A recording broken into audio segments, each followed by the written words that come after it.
Le début de l'une des grandes traditions dans le monde du sport, l'Omnium britannique de golf, la 148e édition, ça a lieu cette année au Royal Portrush Golf Club en Irlande du Nord. Bien entendu, Rory McIlroy sera la grande vedette, le grand favori local pour remporter ce tournoi. Il a remporté l'Omnium britannique, c'était en 2014. Et pour vous dire à quel point que c'est un tournoi important, on attend d'ici dimanche plus de 237 000 personnes.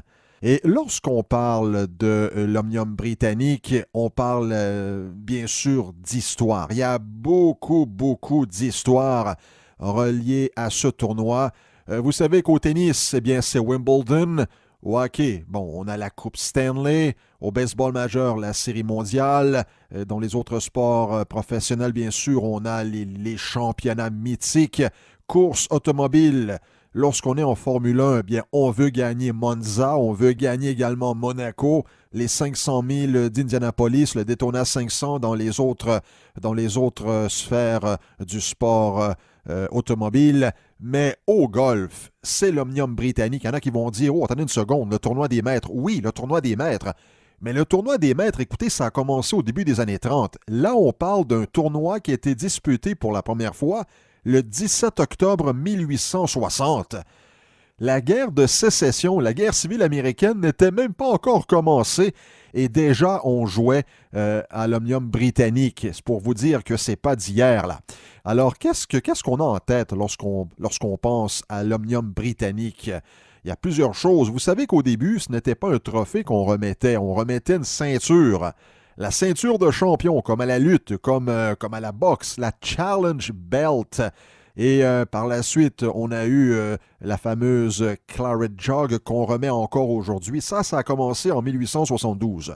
Et là, il y a eu toutes sortes de moments magiques. Et en passant, c'est en 1892, donc 20 ans plus tard, qu'on voyait le premier tournoi avec 4 rondes.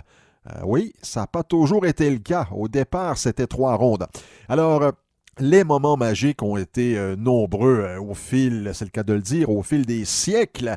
Mentionnons que les Écossais ont remporté 41 des 57 premiers tournois et la domination allait s'estomper avec les années. Et Sandy Lyle était devenu en 85 le premier Écossais en 64 ans à mettre la main sur le trophée. Il y a eu aussi seulement 6 amateurs là, qui ont remporté le tournoi. Bobby Jones a été le dernier en 1930. Il y a eu également l'époque surnommée l'époque du Big Three. Oui, il y a le Big Three au hockey, il y a le Big Three au tennis, il y a eu le Big Three au golf avec Jack Nicklaus, Gary Player et Arnold Palmer de 59 à 75. Par la suite, il y a eu Tom Watson qui a remporté le tournoi à 6 occasions. Et bien sûr, Tiger Woods. Et impossible à oublier là, ces fameuses déconfitures qu'il y a eu au fil des ans. Il y a Tom Watson là, qui a échappé la victoire en 2009 alors qu'il n'avait besoin que d'une normale au 72e trou.